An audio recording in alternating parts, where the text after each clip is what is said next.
Hello everyone, welcome to Barca News. It is April 5th, 2025, and the Royal Spanish Football Federation want to put Soto-Grado as the referee for the Copa del Rey Final. Sorry, not Soto-Grado, Soto-Grado. Also, Iñigo Martinez is the best defender in La Liga, and the numbers prove that. And finally, Nico Williams has made an incredibly high demand for his salary to Arsenal. We have a lot to discuss, so let's begin.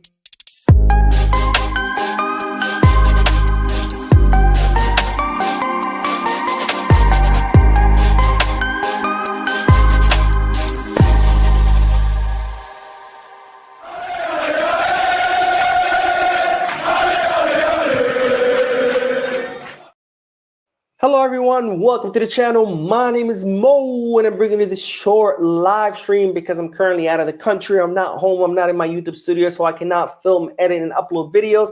So instead, like I always do when I travel, I've been doing these short live streams every day to keep you up to date on all Barcelona news. This is not a podcast, so unfortunately I will not be addressing the comment section. However, I will be back home tomorrow. So tomorrow it's back to regularly scheduled videos and regularly scheduled podcasts on Mondays, Wednesdays, and Fridays, which are my favorite days because I get to interact with you lovely people in the comment section. Anyways, having said all that, let's dive right into the news because, ladies and gentlemen, the Royal Spanish Football Federation are trying to assign Soto-Grado as the referee for the Copa del Rey Final. Now, as you know, Barcelona are now in the final of Copa del Rey, where they will face off against Real Madrid in yet another El Clásico match during this season.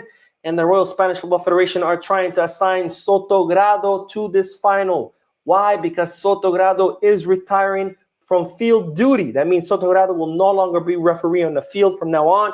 Instead, he's going to be mostly in the VAR room. So kind of like as a goodbye to him, they wanted to assign him the Copa del Rey Final as a thank you, goodbye, which of course is a big concern because we know Soto-Grado has always been a horrible coach for us. He robbed us against Getafe with that clear penalty against Kunde that was not called. He robbed us in other matches before, not just this season, but previous seasons. And now the Royal Spanish Football Federation are trying to push him down our throat for the final, which of course is a big concern because if this happens, it means that Barcelona will be playing against 12 players. So they're going to have to be even that much better than what they are in order to ensure that this clown's mistakes don't affect the outcome of the final. Now, that's not all. That's not all because we just cannot catch a break because, as you know, we're only a few hours away from the kickoff between Barcelona and Real Betis.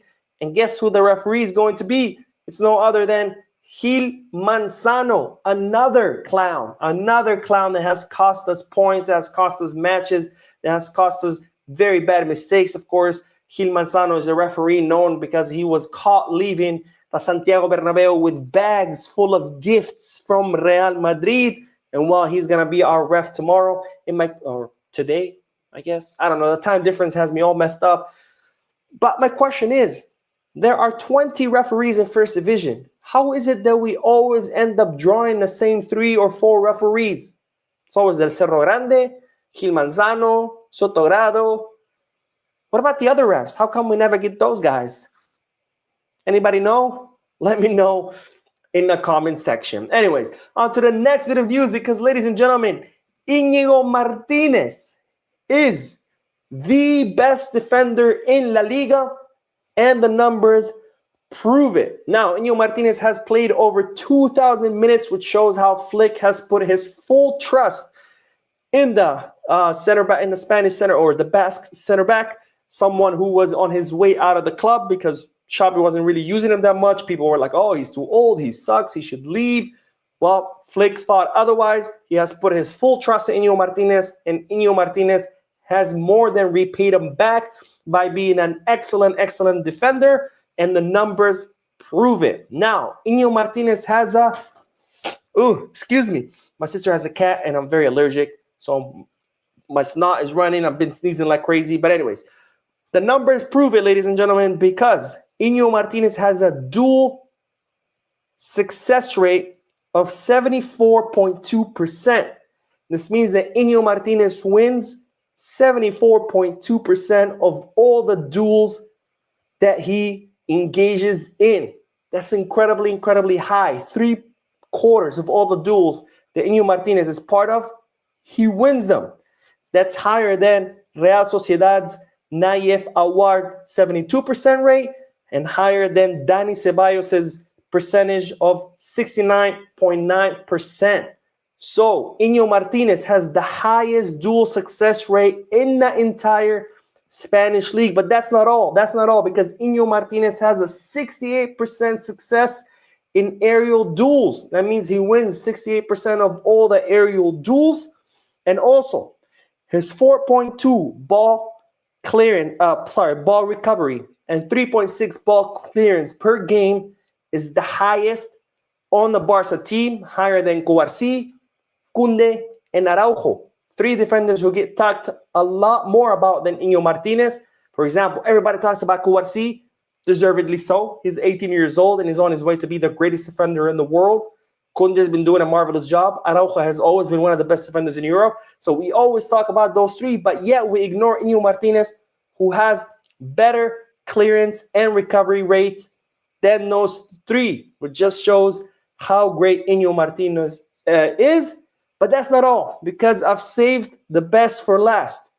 Because Iñigo Martinez has zero errors leading to goals. And that is huge. That is huge for a team that likes to build from the back, to have a defender like Iñigo Martinez who has zero errors that have led to goal. That's very important, because when you build from the back, it's a very risky thing. If one of your center backs get the ball stolen from them, boom, that's a goal. That does not happen to Iñigo Martinez, someone who's been a spectacular defender in the ground, in the air, with his tackle, with the calmness on his ball, with his passing forward. He's been just superb all around, and not to mention an absolute leader who organizes the defense, and a leader not just on the field, but off the field. And we're very, very, very blessed to have Iñigo Martinez. The only thing that I have to say that it's a shame is that we didn't sign him before, because he is 33 years old. Can you imagine had we signed him when he was 25?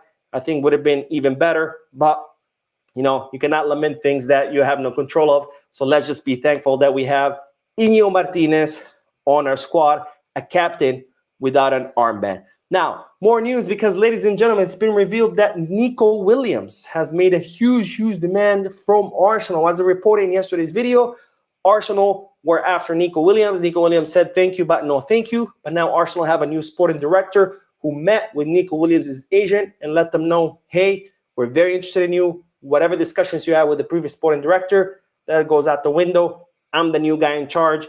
You're talking to me now, and we really want to sign Nico Williams. Now, it's reported that during this meeting, Nico Williams told Arsenal, that's cool. If you want to sign me, I want 50 million euro salary, which of course is incredibly high, something that Barcelona would not sign. However, there is a caveat here, and that's that the English media have a hunch that the reason why Nico Williams made such a high demand is because he wants to stay in La Liga, either because he's waiting for Barcelona or because he wants to renew with Athletic Club de Bilbao. Now, if that's the 2 only options, my guess will be Barcelona, because he could have renewed with Athletic Club de Bilbao this whole entire time. He hasn't. Not to mention, every interview that he does, he always talks about, well, I wanted to stay 1 more season at Athletic Club de Bilbao. I wanted to stay 1 more season. He doesn't say I want to stay more seasons, more years. He always says I wanted to stay 1 more season.